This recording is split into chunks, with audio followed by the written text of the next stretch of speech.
Saya tertarik menjadi suster OSF, tertarik menjadi suster saja, belum tahu OSF itu sejak kelas 4 SD. Di mana?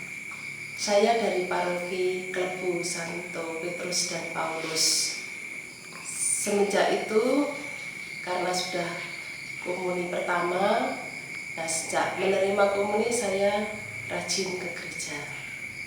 Bahkan pada waktu sekolah menengah pertama, karena waktu itu saya juga SMP Klebu, setiap hari saya ke gereja. Bahkan pernah keliru karena terang bulan jam 3 saya sudah berangkat. Kemudian tiduran di teras gereja. Terus saya untuk meraih cita-cita saya, memang saya termasuk rajin untuk hidup di gereja, di lingkungan maupun di gereja.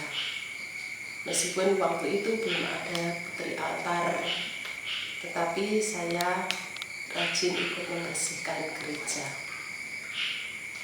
Saya melanjutkan cita-cita saya setelah saya SPG, saya sekolah di pendidikan guru PAUD Teologi.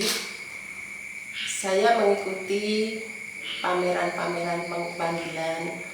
Kemudian saya pernah diajak juga ke suster OSF di Gedangan, Ibu Justinus. Dengan itu saya semakin ingin menjadi suster, tetapi saya izin orang tua saya tidak boleh. Pokoknya bersikeras tidak boleh untuk menjadi suster.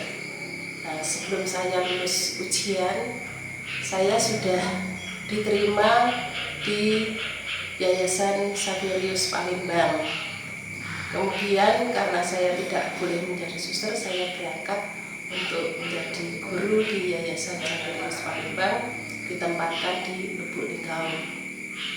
Tetapi bingung juga karena saya tidak diberi uang saku atau uang transportasi. Kemudian saya diam-diam menjual kalung saya. Menjual apa? Kalung. Oh, oke. Saya diam-diam menjual kalung saya. Maaf, saya ulang. Karena saya tidak diizinkan dan saya sudah diterima di Yayasan Saverius Palembang, saya diam-diam menjual kalung saya dan berangkat dengan kakak saya yang sudah bekerja di Teluk Betung atau di Tanjung Karang di Lampung. Saya berangkat diantar sampai di tempat di Lubuk Linggau itu dengan naik kereta. Kemudian saya senang sekali sampai di sana. Tetapi apa boleh dikata setelah 4 bulan bapak saya tidak ada. Saya mendapatkan telegram segera pulang, ya tiada. Karena waktu itu kan belum ada telepon. Saya pulang. Pada waktu itu pas pastor ketua yayasan tidak ada.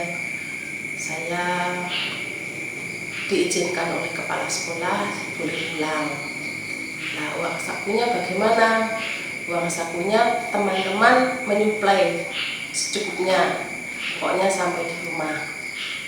Nah, pulangnya lagi kemudian bersama dengan kakak saya. Jadi yang membiayai seluruhnya adalah kakak saya yang ada di Tanjung Karang itu, diantar kembali sampai di tempat di Lubuk Linggau. Nah, dengan diam-diam saya melamar di OSF Semarang dengan alasan pertama dekat rumah.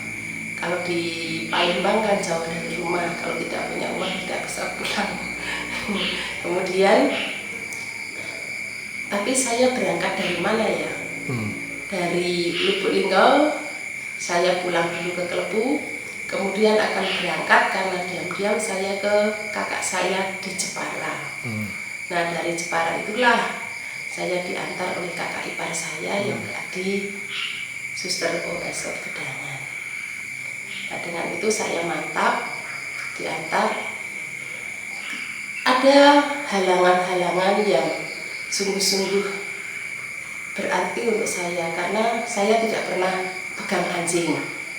Tetapi di sana saya suruh memelihara anjing dan suruh mengambil kutunya. Tangan saya gemetar. Kemudian kalau saya memberi makan anjing, piringnya dari itu saya tendang. Nah itu, terus saya ditanya oleh kakak saya yang menjadi Romo Narko yang sekarang sudah almarhum, dulu menjadi uskup di Purwokerto. Kamu pengen pulang? Iya. Ya udah, kalau gitu besok pagi saya jemput. Loh, kok cepat banget jemput. Semalam saya tidak bisa tidur, kemudian saya memutuskan panggilan saya kok dikalahkan dengan anjing. Padahal saya perjuangannya luar biasa. Kemudian saya bertahan bagaimanapun juga, saya ingin bertahan untuk melihat, mengingat cita-cita semula, ingin meluaskan kerajaan Allah. Jangan sampai dikalahkan dengan apapun. Itulah yang menjadi saya menjadi kuat. Bapak saya sudah meninggal karena saya ingin menjadi suster. Hanya di dalam susteran dengan anjing jajahan Allah, itu yang menjadi kadang-kadang saya tertawa dengan tantangan-tantangan yang ada dalam hidup saya. Terus selama jadi suster lebih banyak berkarya di rumah tangga ya, Saudara? Selama menjadi suster saya bekerja di sekolah dasar. Pertama kali saya bekerja di TK Marsugrini Surakarta. Tidak lama kemudian pindah di SD Marsugrini Surakarta. Setelah itu saya pindah ke Tanjung Priok SD Marsugrini. Mohon maaf ya, SD Marsugrini Matraman Jakarta. Nah itu pindah ke Solo lagi di Surakarta. Nah itu di Bawen, Ambarawa Bawen. Nah itu di Ambarawa 3 tahun. Setelah di Ambarawa 3 tahun saya pindah lagi ke Tanjung Priok. Di Tanjung Priok 6 tahun. Nah di sana saya merasakan tantangan.